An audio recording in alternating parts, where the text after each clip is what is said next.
Tem alguém aí? Oi pessoal, tudo bem? Para quem não me conhece, eu sou o Alan, com um cenário um pouquinho diferente aí, né, do que vocês estão acostumados, ou estavam, né, acostumados a ver, com alguns buracos enormes, porque a minha coleção lá teve um remanejamento gigantesco. Mas no vídeo de hoje eu não vou falar sobre board game, né, como eu havia dito para vocês aí no último episódio, talvez eu voltasse com o canal de forma muito comedida, né, e falando de outros assuntos que não fossem jogos. Então hoje eu vou fazer um vídeo teste, dependendo da aceitação desse vídeo, eu também vou divulgar ele em outros canais, né, que não sejam referentes só a board game, mas ele é um vídeo hoje sobre histórias em quadrinhos. Então eu vou falar sobre um personagem que eu gosto muito, que eu tive a oportunidade agora de ler uma versão que eu considero definitiva sobre ele. É um personagem muito polêmico, né? Então tudo que é polêmico eu acho que dá boas discussões. Então hoje eu vou falar um pouquinho sobre o Justiceiro da Marvel. Então eu vou falar sobre essa série de encadernados que saiu no Brasil. Ela foi publicada primeiro no começo dos anos 2000 aqui no Brasil e depois ela saiu em um formato fechado, em 4 volumões, que reúnem toda a fase, né, do Garth Ennis. Então nós temos aqui o primeiro volume, que é o No Princípio, ok? Depois Mãe Rússia. Depois nós temos o Barracuda. São todos daquela coleção Marvel Deluxe, né, da Panini. E por último, Valley Forge, ok? Então, ó, é leitura pra caraca pra quem estiver disposto a passar por essa viagem aí, né, por essa jornada. E saiu recentemente também O Pelotão, né, que é uma HQ menor que mostra os primeiros dias do Frank Castle no Vietnã. Então vamos lá, sobre o que trata nessa fase. O Justiceiro é um personagem da Marvel muito antigo, que surgiu como um coadjuvante a princípio nas histórias do Homem-Aranha e do Demolidor, né, num primeiro momento. E ele sempre foi um vigilante, né? Então ele sempre tratou o crime com a maneira mais extremista possível. Então ele é um personagem que ele sempre abriu muitas discussões, principalmente a respeito das atitudes dele. Então muita gente fala, ah, o Justiceiro é legal porque ele mata mesmo, ele manda bala e tal. Eu sempre fui do contra, né? Porque eu acho que o Justiceiro ele nunca foi um herói, para começo de conversa, né? Nem anti-herói. Eu acho que ele é um perigo para a sociedade tão grande quanto as pessoas que ele combate, né? Mesmo que você direcione a violência dele para o crime, né, vamos colocar assim, ele está matando pessoas das maneiras mais assombrosas possíveis, criando verdadeiras chacinas. E tá tocando tudo aqui em volta. E é muito legal isso, por quê? Porque essa interpretação que o Garth Ennis, né, trouxe para ele, que coloca esse questionamento muito em pauta, né, em praticamente todos os arcos da série. Então ele começa abordando, né, assim, ele entende que o leitor já conhece o Justiceiro, mas ele aborda o Justiceiro já numa meia-idade. Então ele primeiro apresenta os momentos do Frank Castle no Vietnã, né, que ele foi um veterano de guerra, ele teve 3 turnos no Vietnã. Então quando ele mostra isso no primeiro momento, ele mostra o último turno, que é quando ele é um cara que ele já estava extremamente apaixonado pela violência, ele já era um matador sangue frio, mas como um bom militar, ele prezava o pelotão, as pessoas que estavam com ele ali em volta, né? Então ele prezava a unidade, que é uma coisa que as Forças Armadas tão bem fazem, né?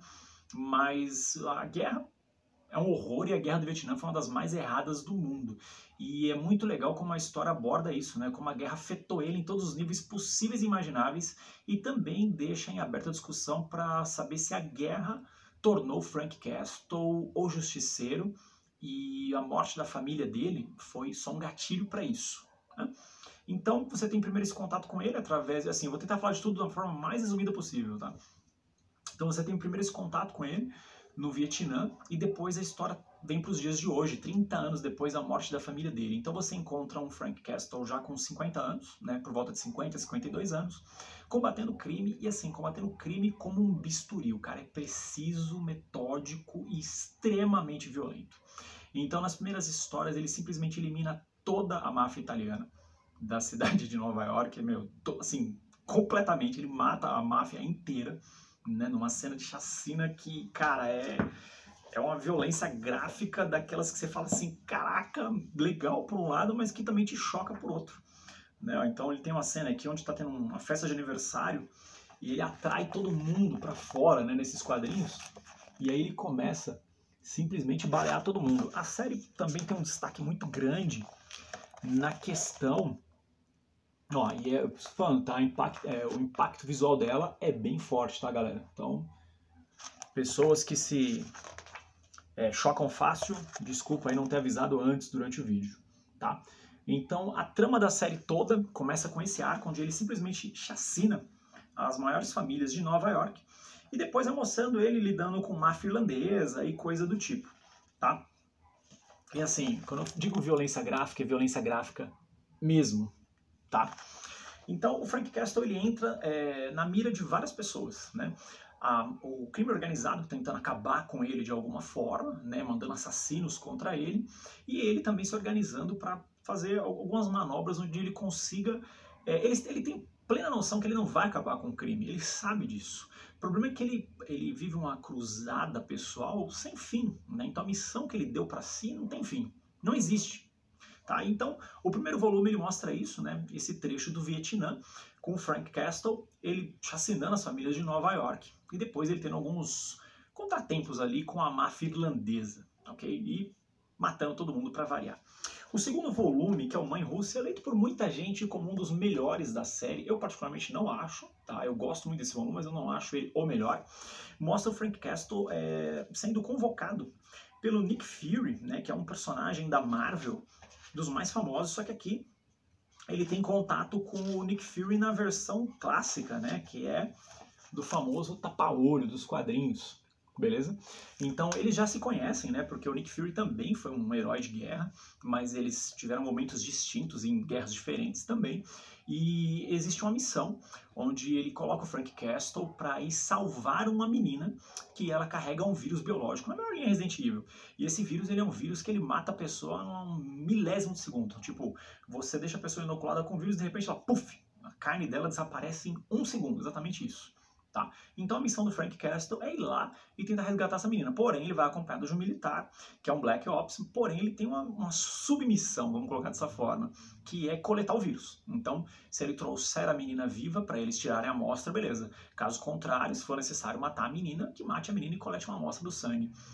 No meio dessa história, o Castle percebe isso e deixa o cara à própria sorte, né? Então o cara morre durante essa história, ok? E o Castle acaba salvando a menina, mas é legal porque essa história tem uma série de desdobramentos, assim, muito legal. Então, parece que você tá vendo um filme de ação muito bem feito dos anos 80, assim, de cabo a rabo, muito boa. Essa história, eu acho ela de um primor, assim, muito legal. Tá surgindo sol aqui na janela agora. De um primor muito bom, né? Porque existe toda uma subtrama onde o governo americano quer que essa ação dê certo, ou seja, ter contato com o vírus, porém, eles querem que o Castle seja eliminado no processo, porque eles têm medo do cara dar com a língua nos dentes depois.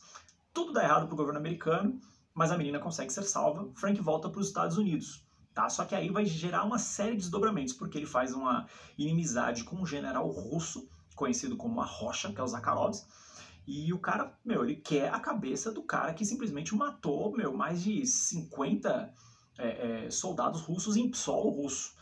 Então é muito legal a maneira como o Castle se vira, né, para tentar desenrolar a história toda. Esse volume aqui você ainda acha à venda, tá? Tá na Amazon. Vou colocar link aqui, ó. Então, por favor, quem quiser comprar essas edições, é uma coisa que eu vou começar a fazer no canal também, tá? Vender algumas coisas aqui através de link. Então, se você tiver com vontade, compra esse volume. O primeiro, infelizmente, está esgotado, mas talvez você ache em algum marketplace, beleza? E aí, o encadernado continua com as histórias do Frank Castle.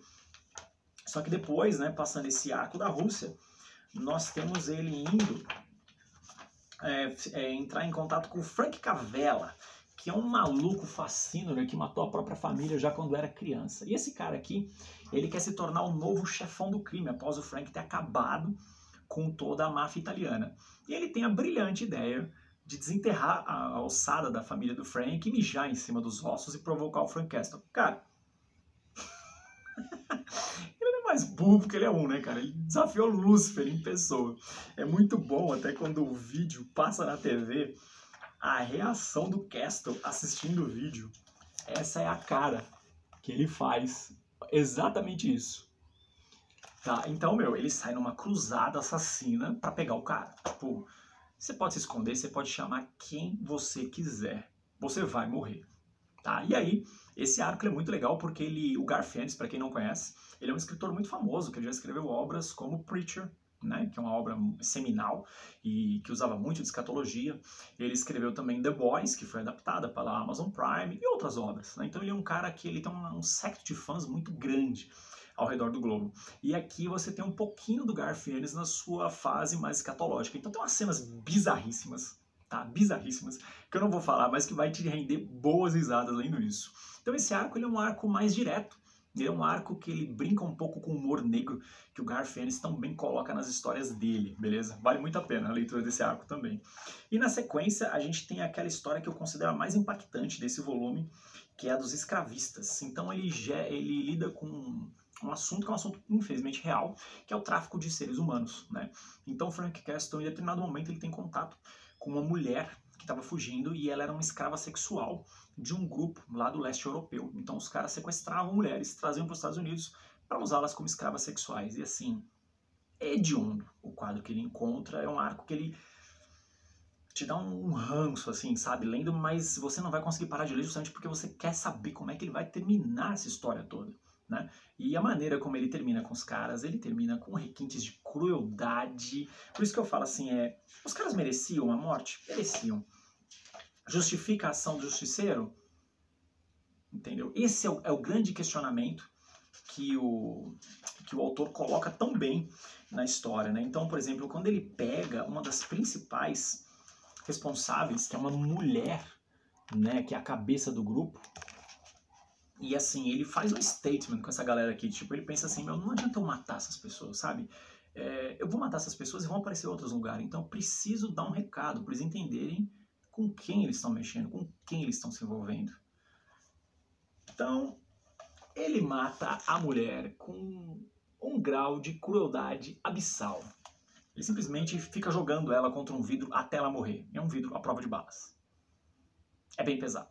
E depois o líder da família, ele queima o cara, ao vivo, filmando, para todo mundo ver e manda a fita para fora. Então assim, é soberba a história, o desfecho dela, mas é aquela história, né? Não é que eu concordo com as ações do Castle, pelo contrário, tá? Eu acho ele um maluco homicida exatamente como as pessoas que ele combate. Que é o que se coloca na balança, o grande questionamento da história, porque ele está lutando contra pessoas que são vilões. Depois do terceiro volume, a gente tem o Barracuda. Esse volume é sensacional. Esse volume é maravilhoso. Ele apresenta até então o grande vilão do Justiceiro nesse arco, que é um mercenário. Cara, é um negão de 5 metros de altura. E o cara é uma máquina de destruição. Deixa eu ver se tem uma cena boa dele aqui. Aqui, ó, o cara tem só esses dentes aqui na boca, ó, com essa singela palavra. E o cara, assim, ele é uma máquina, tá? Ele é uma máquina de matar. Deixa eu ver se tem uma cena dele, que os caras desenham ele como um colosso mesmo, cara. Cadê o Barracuda, meu Deus do céu? Pô, não tem uma ceninha pra mostrar ele inteiro, de corpo inteiro? Pra vocês entenderem o tamanho do cara. E essa história também, ela brinca um pouco com o conceito do Ennis, da escatologia dele, né? Então, basicamente, o Justiceiro, ele entra no caminho do Barracuda, né? O Barracuda é contratado para matar o Justiceiro, cara, e aqui o Justiceiro encontra um adversário à altura, porque o cara, ele é impiedoso, ele é quase como se fosse uma versão do Mike Myers, sabe, do Halloween. Então, tipo, não tem como parar ele, não tem como parar ele vai continuar vindo, é um Jason Voorhees do Sexta-feira 13. E, cara, o Frank joga tudo que vocês imaginarem nele. Então a história deles tem um desfecho, o Frank Castle vence, não vou falar como para não estragar toda a surpresa, embora esse vídeo tá recheado de spoilers, como vocês já perceberam, mas fica aquele ar de não acabou por aqui, né? Então Barracuda é sensacional esse arco. Depois que termina, né, o arco Barracuda, aí a gente começa a ter os desdobramentos da história Mãe Rússia, tá? Que é onde o Frank se vê envolto de novo com a galera daquela missão que ele fez na Rússia. Então ele tem que voltar para lá. Então agora nós temos um arco chamado O Homem de Pedra, que é a continuação. Então o Frank, ele é desafiado abertamente pelo general que ele provocou, e aí ele vai para um acerto de contras contra esse cara. É muito legal, porque no primeiro arco eles não se encontram muito nenhum, então eles ficam travando uma partida de xadrez, né? Cada um com seus movimentos, um tentando prever o que o outro faz. E aqui é a revanche dessa partida. E ela é tão sensacional quanto a primeira. É mais um filme de ação dos anos 80, muito bem dirigido e escrito pelo Sr. Garth Ennis e a equipe de arte dele, tá? Muito legal. E aí na sequência, né, isso aqui infelizmente tem um desfecho bem trágico, né? Uma personagem específica lá, ela se dá mal e você fica com um pouco de dó. Aí nós temos um outro tema bem polêmico dele, que é o Fazedor de Viúvas, tá? Que é um arco bem bacana. Esse arco ele aborda o seguinte questionamento: O Frank mata criminosos, ok, mas e a família desses criminosos? Como elas ficam após os ditos, né, terem sido mortos? O que sobra depois disso? Sobram viúvas, sobram crianças sem pais, sobram famílias prejudicadas e assim por diante. E as famílias tinham um grau de culpa, né, por conta disso, todas elas sabiam da atividade dos que morreram, então ela coloca muito bem esse questionamento e coloca um grupo de pessoas indo se vingar do Frank justamente por isso. Genial, genial o questionamento que a história coloca. E ela também coloca uma personagem paralela que é fruto da violência das famílias criminosas dos Estados Unidos. É outra que dói o peito quando você termina de ler. Cara, esse volume aqui, Barracuda, pra mim, tá, é assim, é o segundo melhor. Pra mim, esse aqui é maravilhoso, uma obra-prima esse volume. Também vai ter o link aí embaixo para quem quiser comprar, beleza? E aí, por último, não menos importante, o desfecho da série, que é o Valley Forge, que apresenta o arco final da série, né? Então ele começa com uma minissérie do Barracuda, né, que mostra quem é o Barracuda e as maluquices dele, para você entender a periculosidade do cara. E aqui mostra ele após o embate dele com o Justiceiro, né? Então você vê que ele sobreviveu, ele não morreu, mas ele ficou com uma série de sequelas, né? O Castle cortou os dedos dele, arrancou o olho, ele tomou vários tiros e assim, mais uma vez, o efeito Mike Myers, Jason Voorhees continua presente aqui. Então aqui você vai ter a apresentação do Barracuda numa trama pra lá de maluca, muito divertida, onde ele tá tentando criar uma espécie de golpe perfeito, né? Pra juntar fundos para ferrar o Castle, né, para ter a vingança dele, e dá tudo errado. Então essa história aqui você vai ler e vai dar muita risada, porque os desdobramentos dela são muito legais. Na sequência, né, do Barracuda, aí nós vamos ter o embate entre os dois mesmo, né? Então o Barracuda vai atrás do Castle, ele captura o Castle, né, ele pega ele desprevenido, e aí vai ter o embate final entre os dois num arco que é non-stop. Então assim, são duas forças da natureza em choque, cara. É a única definição que eu tenho para essa história. Não tem como parar de ler. Não tem como parar de ler. É muito bom. E no segundo, né, por último, o último arco apresentado, que é o Valley Forge, né, Valley Forge, onde apresenta o final da saga, né, onde o Justiceiro ele é colocado contra um grupo de pessoas que ele não pode matar. Justamente porque, assim, ele tem um questionamento pessoal que é não matar inocentes. Ele, todas as vezes nas histórias, quando ele encontrou policiais, ele encontrou pessoas na linha de fogo, ele se ferrou para que essas pessoas não fossem prejudicadas ou mortas. E no último ele é colocado justamente nisso. Botam um grupo de pessoas honestas, direitas, né, um grupo de militares, especialistas, atrás dele. E aí você vai ver como a série termina, se o Frank Castle vai ser finalmente pego, ou se ele vai pra vala mesmo, no final das contas, eles vão conseguir escapar e continuar a vingança dele, tá? E em paralelo a isso, né, a gente tem também a minissérie O Pelotão, que saiu depois desses encadernados, ela tá nas bancas, inclusive, você ainda consegue achar, que conta o início da carreira do Frank Castle no Vietnã, como história de guerra, para quem é amante do assunto, Vietnã principalmente, leiam. Isso aqui é uma leitura independente desses volumes que eu falei aqui. Ela é uma introdução, que veio depois, para tudo isso aqui, mas é maravilhoso esse material, cara, maravilhoso, tá? Então, assim, Frank Castle e Justiceiro, né, do Garth Ennis, para mim é um material, cara, seminal.